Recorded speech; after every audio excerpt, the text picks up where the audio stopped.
August 2000. At Gallaudet University, a prestigious college for the deaf and hard of hearing, students arrive to start their new semester. Among them, Eric Plunkett, Thomas Minch, Benjamin Varner, and Joseph Mesa Jr. all discover that they will be living together in the same wing of Cogswell Hall. So the group, alongside other new arrivals in their dorm, raise a toast in the campus cafe to the start of their new lives, brimming with excitement, anticipation, and the promise of friendship.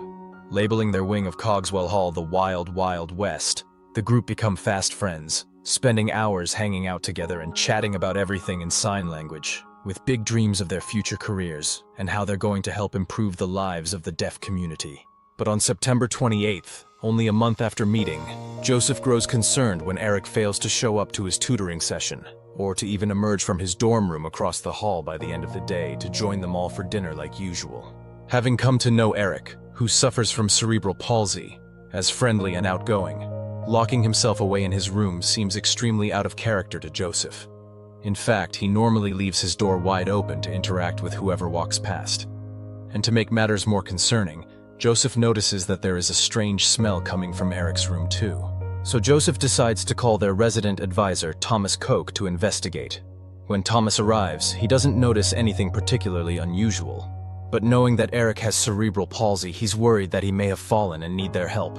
So he uses his master key to unlock the door, entering the dark dorm room. Flipping the light switch on, he quickly spots Eric lying motionless on the floor.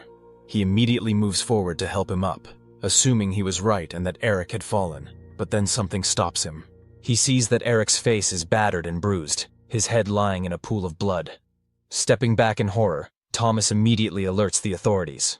Outside, students gather as one of their teachers stands on a bench, signaling to them in sign language that a student has died, and they cannot return to their dorms. Police soon arrive at the scene to investigate Eric's murder, as students and staff attempt to process that such a horrific crime could occur within their tight-knit deaf community. But what nobody yet knows is that Eric is not going to be the only victim of this killer. And the case to find who had murdered him and who was hunting deaf students at the school was going to be anything but simple. This is the story of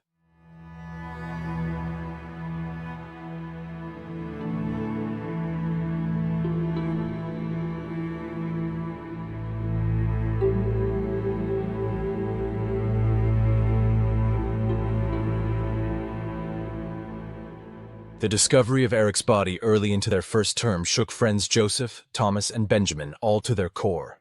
Gallaudet University, with a population of around 2,000, was seen as more than a school to them. It was a refuge from the prejudice and exclusion they faced out in the real world for their lack of hearing. It was a place they felt like they belonged. Unlike other universities, lessons at Gallaudet were taught in sign language. Sports fields used drum vibrations to signal to athletes, and a uniquely loud silence dominated its spaces. It was a place where deaf people weren't outsiders. They were the majority. But in that one moment, that had all been stripped away from them. Arriving at the scene, police officers, including Detective Kyle Simiotti, cordoned off the area and began collecting evidence and questioning the other students, including Joseph, Thomas, and Benjamin, with the help of interpreters to communicate in sign language. Because the school was located near some unsafe neighborhoods, it already had heightened security, including extra guards and magnetic keycards required to enter the buildings. While police couldn't rule out the possibility that someone had gotten into the building and attacked Eric, it seemed far more likely to them that his killer was a student or staff member who could come and go as they pleased with a card key, rather than a stranger who had snuck in and out. Examining Eric's body, it was determined that blunt force trauma to his head and neck was responsible for his death. He had been strangled before being bludgeoned to death with a chair, which was still covered in blood and clumps of his scalp and hair. The way he was killed, combined with the school being difficult to get into, made police believe his killer was likely someone he knew, with Detective Simiotti theorizing from the scene that he had gotten into an argument that had turned violent. Despite its status as a haven for deaf individuals, the population of Gallaudet still fell victim to the usual human prejudices around race, religion, and sexual orientation. There was early speculation from fellow students that Eric was attacked due to his association with the Lambda Society, a pro-LGBTQ+ organization, which he had just taken on the role of secretary for. There had already been a number of anti-gay incidents at the campus, so it seemed logical to assume Eric's murder was an escalation of these hate crimes. Among the incidents, a number of death threats had been received by members of the society, with Eric himself reporting to the school's Judicial Affairs Committee that he was the victim of harassment. Yet the investigators dismissed this theory. From what they could tell from the crime scene, the attack seemed personal in nature, and this motive didn't fit with that notion. Despite this, tensions grew within the LGBTQ+ community at the campus, who were left feeling scared and ostracized. During a gathering after Eric's death, a religious student made sure to emphasize that gay people could not get into heaven, resulting in a massive argument among the crowd. Whether it was true or not, the idea that someone murdered Eric because of his sexuality took hold, and many gay students became too afraid to walk around the university alone. With a vigil being held to honor Eric, many of his friends, including Thomas and Joseph, gave heartfelt tributes, describing his adventurous spirit, his kindness, and his strength to make the most out of his life, despite his struggle with cerebral palsy. Eric's parents were devastated as they explained how much their son had loved being at the university. He had proudly framed his acceptance letter and promised his mother, "In 4 years, I'll replace this with my diploma." The last words he had said to his mother, she told reporters, was, "Don't worry about me." But then, everything changed when police received a tip pointing the finger at one of Eric's fellow students from the Wild Wild West. But not just any student. It was one of his closest friends, who had just given a heartfelt speech at his vigil which he helped to organize. Nobody would have ever suspected Thomas of harming anybody, especially after seeing how devastated he was by Eric's tragic death. Yet the tip implied he had been seen arguing and even potentially being violent towards Eric the day before his murder, so Detective Semiotti quickly brought him in for questioning. As far as he was concerned, Thomas fit his profile for Eric's killer perfectly. He knew him, he had been seen arguing with him, and he had easy access to the halls. With the assistance of a sign language interpreter, Thomas confessed to the detectives that he had argued with Eric the day before he died, just as the tipster had told them, and that he had even pushed Eric in anger during the argument, causing him to fall over. But he denied involvement in anything else. According to Thomas, he was good friends with Eric, but Eric had invited him to his room and started making advances on him. He kept pushing to be intimate with him, despite Thomas turning him down, resulting in him shoving him back. Seemingly content that this confession matched the forensic evidence at the scene and their proposed theory for Eric's death, Detective Semiotti instantly ended the interview and charged Thomas with second-degree murder. As you can imagine, the news of Thomas's arrest sent shockwaves through the campus, with many, including Joseph and Benjamin, refusing to believe that he could be involved in the crime. Even his parents flew out to help defend him, adamant that their son was innocent, and the police had no evidence to warrant a murder charge against him. And they were completely right. The police didn't have any evidence at all, beyond Thomas's own admission that he had pushed Eric the day before he died in an argument. He had even been able to prove he was at a theater rehearsal at the time they were claiming he had killed Eric. When the investigators showed their case to the U.S. Attorney's Office, they were shocked. They had no reason whatsoever to charge Thomas. Being involved in an argument in no way meant he was a murderer. So they immediately dismissed the charges and ordered for Thomas to be released, telling the detectives to come back with real evidence against him if they actually wanted to charge him with something. Reluctantly forced to release Thomas, Detective Semiotti and his team of investigators all still believed that he was guilty, focusing exclusively on him as their primary suspect. Thomas himself was quickly suspended from the university, who claimed they had no choice because he was in danger himself from other students who believed he was guilty and were threatening him with violent retaliation. By the following February, despite a new team of detectives taking over the case, the police had made no further breakthroughs. Thomas continued to fully cooperate with them, even testifying before a grand jury as to what he had initially told detectives leading them to arrest him, and providing any samples they requested of him. Thomas's life had been ruined, with his dream of studying and graduating from the university completely destroyed. Yet as he finished testifying and returned home to New Hampshire on February 2nd, the real killer was about to strike again back at the campus. That night, a fire alarm was sounded in Cogswell Hall, and when a resident assistant went to the Wild Wild West to investigate why it had been pulled, they made a horrifying discovery. Benjamin Varner had been brutally murdered in his dorm room. Arriving at the halls once again to investigate, police found blood spattered across the room, with overturned furniture and scattered belongings indicating that Benjamin had fought desperately to survive his attack. Within the bloodstains, Detective Daryl Richmond identified several footprints left by Nike Air Max sneakers. Police also identified a blood trail leading out of the room and toward a neighboring wing, suggesting the killer had been injured during the attack. Because the killer had seemingly entered multiple areas of the halls, it was now clear that they had to have access to a key card, meaning they more or less had to be either a student or a staff member of the school. Collecting blood samples for DNA testing, as they searched the campus grounds, an officer managed to locate a knife and a blood-stained jacket discarded in a trash bin outside. Benjamin's autopsy revealed that he had suffered multiple stab wounds to his head, neck, and chest. The attack was so severe that his throat had been slashed. One of his lungs had collapsed, and a knife had even penetrated his skull.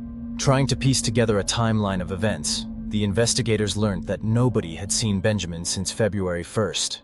He had not shown up to his classes, had failed to meet up with friends as planned, hadn't messaged his mother who normally heard from him daily, and hadn't shown up to a doctor's appointment.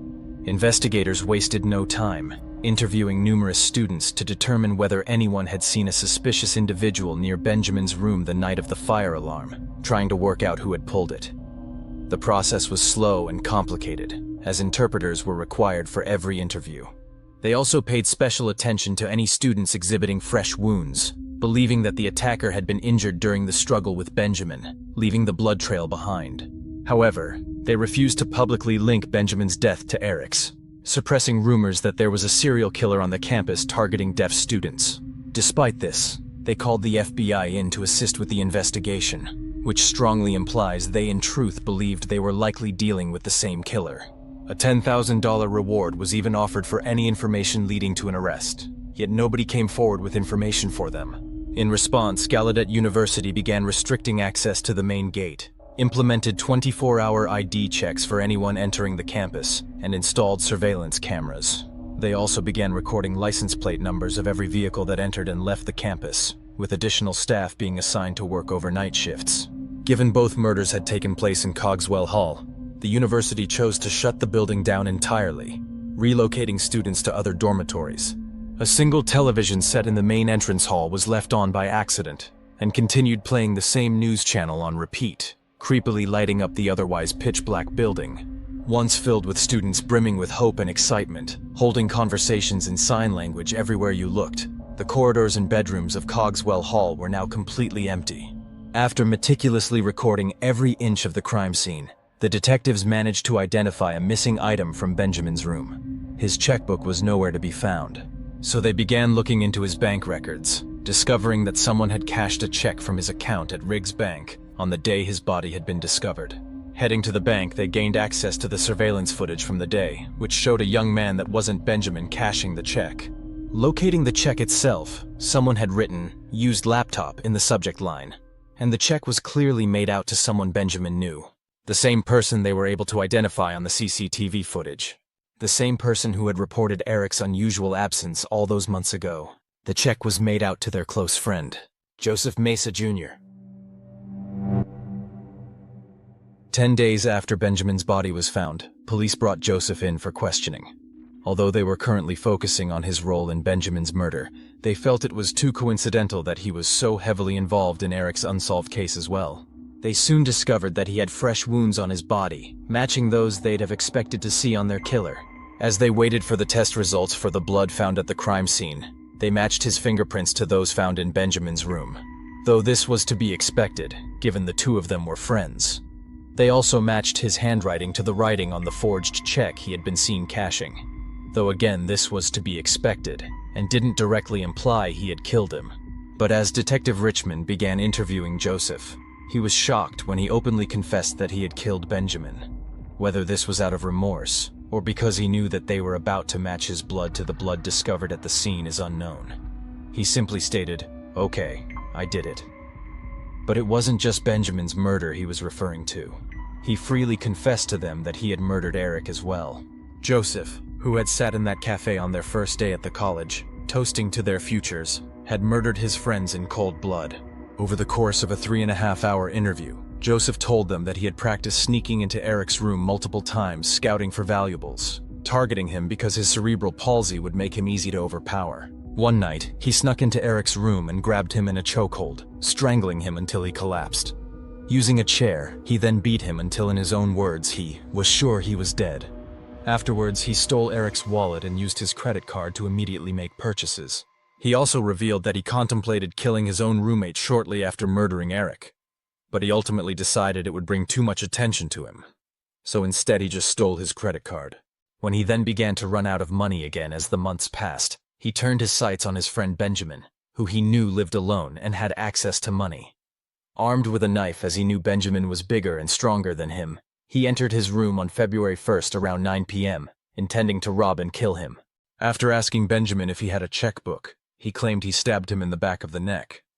But an intense struggle broke out, leading him to stab him multiple times before he was finally able to slash Benjamin's throat on the floor.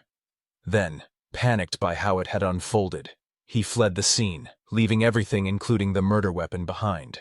When he calmed down, with nobody having noticed Benjamin's death, he then claimed he returned to the room to steal Benjamin's checkbook, before he discarded his blood-stained jacket and the knife in the bin where they were later found.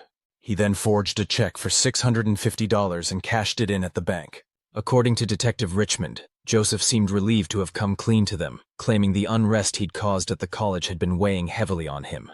Armed with his confessions, police obtained a search warrant for Joseph's room, which was now in Krug Hall, having been relocated after Cogswell Hall was shut down. Any doubts about the authenticity of Joseph's claims were quickly silenced when they discovered a pair of Nike Air Max sneakers with blood-stained soles in his room, as well as credit cards belonging to both Eric and Benjamin. The shoes were quickly matched to the prints found at the second crime scene, and Joseph's blood was found to be a match for the stains recovered in the hallways. With hard evidence against him, the detectives formally charged Joseph with both counts of murder. Announcing the details of the arrest publicly, D.C. Police Chief Charles Ramsey told reporters, "The motive in both of these murders was robbery. We have the utmost confidence in the strength of this case." He also announced that Thomas Minch had been cleared of all suspicion in regards to Eric's murder. The news led to a wave of relief among the staff and students of the university. It finally felt like, with the killer locked away, things might be able to start returning back to normal. While Eric and Benjamin's families struggled to understand the senseless nature of their sons' deaths, with it appearing Joseph had killed them both for a few $100s, their friend Thomas Minch was invited to return back to Gallaudet, now that it was clear he was completely innocent. Unsurprisingly, he turned the offer down. Joseph's lawyer, Ferris Bond, immediately tried to get him released on bail, claiming he had no criminal record and had a history of charitable work. But their request was swiftly denied, with authorities instead believing that Joseph was a violent killer, potentially even a serial killer, who they had managed to stop before he struck again. Citing similar cases of killers who murdered for financial gain who all continued until they were stopped, it was agreed that Joseph was an active danger to the community and would remain in jail until his trial. When Joseph's family was informed about the murder charges against him, they struggled to comprehend how they could be true, believing their child to be a non-violent person who had loved being at the university, after facing a life of challenges due to being deaf. Upon hearing that Joseph had been charged with Eric's murder, Eric's sister realized the day before her brother was killed, she had seen Joseph in his room during a video call. When she asked who he was, seeing him taking a video from Eric's collection, Eric had reassured her he was his friend. She had unknowingly witnessed Joseph scouting the room for valuables, including Eric's credit card, which he would later steal after killing him. Similarly, Benjamin's family remembered hearing him talk about his friend from Guam, Joseph, saying nothing but positive things about him. At Benjamin's funeral, his family and friends all shared stories about him and his dreams of traveling the world and making a positive impact. His mother, Diane, recalling how kind and generous her son was, pleaded for everyone to forgive his killer, stating that Benjamin was pure love and would have wanted them to show kindness and forgiveness. Many students at the university who knew Joseph found it hard to comprehend that he could have killed Eric and Benjamin. He was seen as generous and kind and had a wide group of friends, and it seemed impossible to imagine that he could have murdered in such a cold, brutal, and calculated manner. However, other students came forward with their own stories about how Joseph had stolen from them before. including his own roommate, whose credit card he had recently stolen and used. It even came to light that Joseph had actually been suspended the previous year for stealing $3,000 from his previous roommate. When explaining to a friend why he did it, he told them that his bad habits stemmed from involvement with a criminal gang back in Guam, where he'd seen a lot of violence and blood. As you can imagine, given what had happened, there was intense scrutiny of the university's decision to allow him to return to campus after that initial incident. If they hadn't allowed him back, Eric and Benjamin would have both still been alive. As Joseph's trial was set for November 2001, the investigation into the murders he had committed began receiving sharp criticism, especially from reporters at the Washington Post. They highlighted the huge error in focusing on Thomas, despite having no evidence against him, and uncovered some glaring oversights by the investigators. The detectives had told their commander that Thomas had confessed to the murder, despite this not actually being true, and this claim wasn't checked by anyone else until the case was brought to the attorney's office. The article pointed out that the detectives never carried out a routine inventory of the items in Eric's room, and consequently hadn't even realized his wallet and credit cards were missing until significantly later. Because of this, they never checked the financial activities on Eric's accounts, which would have shown them being used to make purchases, including one on the very day he had been murdered. By the time they had arrested Joseph months later, the CCTV footage from the stores he had used the cards at had been erased. If they had obtained these recordings at the time, they could have immediately seen that Joseph was using Eric's credit cards and arrested him before he had the chance to kill Benjamin. Given Joseph had a history of credit card theft and was the one who reported Eric's absence in the first place, it's bewildering that police didn't even run a basic background check on him, dismissing him as a suspect after a quick interview. They also never queried the fact that nobody at any point reported a smell from Eric's room, other than Joseph. Instead, police didn't even bother to look at Joseph or at the financial activity on Eric's cards after his death, focusing exclusively on their theory that Thomas had argued with Eric and killed him in anger. Even when a new team took over the case, they continued to focus exclusively on Thomas as their main suspect, ignoring all other leads. As a result of all of this negative coverage about their failure to properly investigate Eric's death and consequently prevent Benjamin from being killed, a police spokesperson admitted, "We are accountable. We need to do better."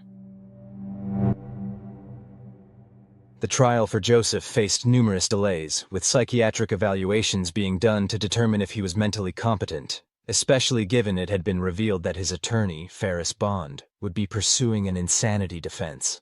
Bond also attempted to split the cases into two separate trials, perhaps because there was substantially more evidence in regards to Benjamin's murder. He even tried to have the evidence obtained from Joseph's bedroom be suppressed, but obviously Judge Robert Richter rejected this attempt.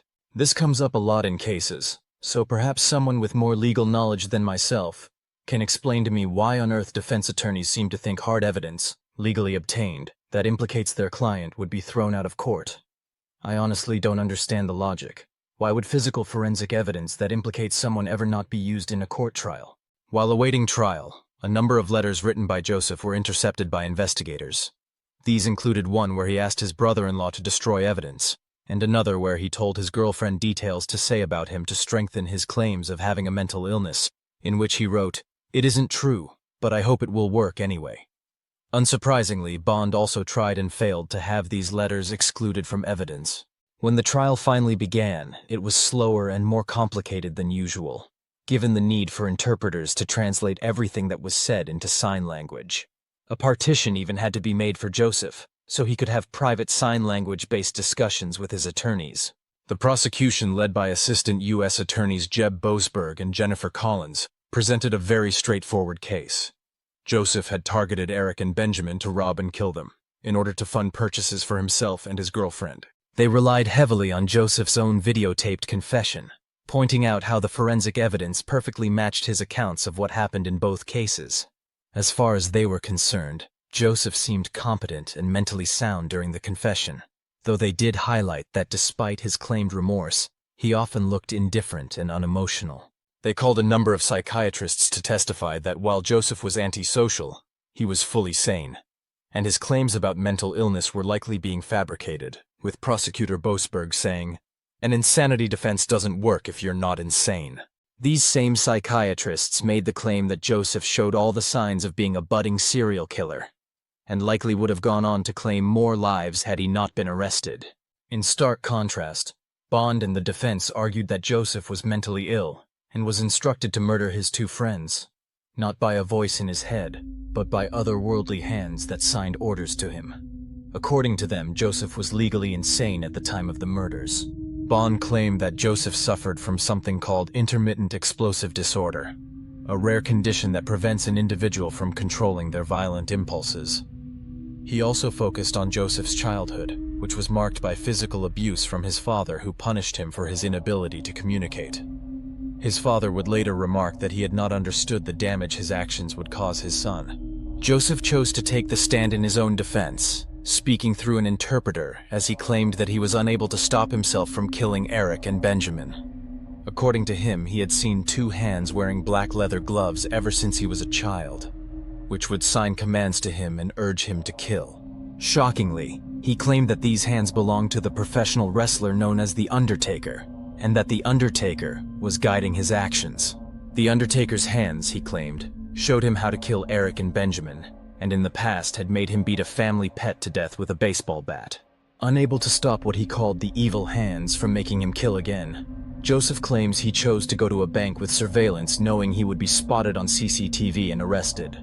He even made the bold claim that the hands had directed him to murder the lead prosecutor. When Prosecutor Boasberg pointed out that if that were true, he must be able to reject the commands from the hands, as he hadn't killed or attempted to kill him, Joseph simply signed back, "Not yet." In spite of these outlandish claims about the Undertaker's supernatural hands commanding him to kill, his own letters alongside his initial confession made it clear to the jury that he was faking mental illness to avoid being held accountable for his crimes.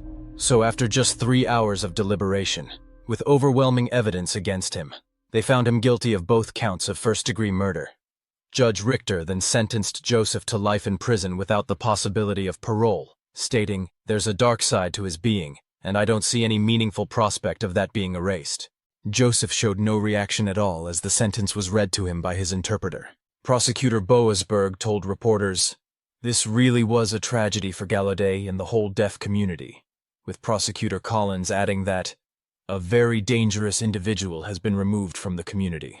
Bond later tried to file an appeal, claiming Joseph might not have been effectively communicated with by the police interpreter during his initial confession, misunderstanding his rights, but this was ultimately rejected. Eric and Benjamin's parents felt the verdict was right for the killer of their sons, though expressed that it did little to ease the pain of their losses. Speaking on the events that unfolded, Gallaudet's publicity director, Darlene Prickett, said, "Most stories that get passed around are about a deaf person suffering due to a misunderstanding or ignorance from a hearing person. That's what made these murders so shocking. It's not just them. It can happen within our own community. The deaf community has to take responsibility for it." After being cleared of all charges, Thomas filed a lawsuit against the DC police, suing them for $2 million with accusations of false arrest, defamation, emotional distress, and improper conduct. But in 2008, Thomas's case was ultimately ruled in favor of the police, rejecting all of his claims despite the judge agreeing that there were many errors in the investigation. As a result, he received no compensation for the ordeal the detectives had put him through. Benjamin's family also filed a wrongful death lawsuit against Gallaudet University, but they similarly lost their case, with it being ruled in favor of the college. After everything that had happened, Cogswell Hall was permanently decommissioned as a student residency, eventually being converted into a general-use building featuring a memorial to Eric and Benjamin. From what I can see, Joseph shows all the signs of being an intelligent and calculated serial killer. He specifically targeted vulnerable victims he knew he could easily rob and kill, and showed no genuine remorse for his actions. It seems clear as day that his claims about evil hands signing him orders to kill were fabricated. And it also appears to me that he would have continued robbing and killing students at the university had he not been arrested. Alongside his life sentence, Joseph was given a 90-year prison term for 15 separate charges, including forging a check, burglary, and robbery. He remains behind bars at the Sheridan FCI in Oregon to this day. And with that, our exploration of this unusual case comes to a close. If you found this video interesting, don't forget to like and subscribe. and drop a comment down below to let me know what you think about it. If you have any suggestions for other cases you'd like to see me take a look at, feel free to let me know too, as I always appreciate your suggestions. Till next time, you have been watching The Mystery Abyss.